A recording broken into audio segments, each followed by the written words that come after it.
Donc, les contrôles aux faciès ont lieu dans beaucoup de pays, mais ce qui est d'une particularité française, c'est le déni total du problème.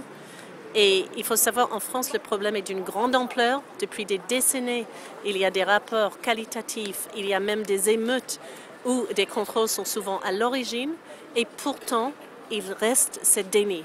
Et ça, c'est vraiment une particularité française. Pourquoi ce déni? C'est une question difficile. Je pense en partie le problème, comme ça touche des Noirs et des Arabes surtout. Je pense que beaucoup de personnes ne savent même pas qu'il y a un problème. Je pense que pour certains, ils pensent que c'est pas grave, c'est normal. Et ça, ils ne se rendent pas compte de l'humiliation, de la violence de ces contrôles et de la vraie...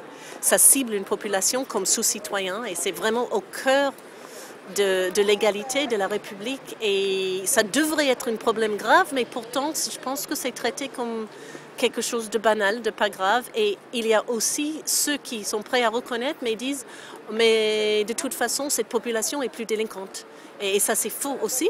C'est pas basé sur des faits. Et partout au monde, nous, on recherche la question de contrôle aux faciès dans beaucoup de différents endroits. Souvent, il y a ce genre de stéréotype. Et dès qu'il y a une étude sérieuse, on voit que le stéréotype est faux. Cette personne ne sont pas criminogènes. Donc, c'est vraiment des stéréotypes qui sont bien ancrés, des préjudices. Et après, c'est quelque chose qui se perpétue.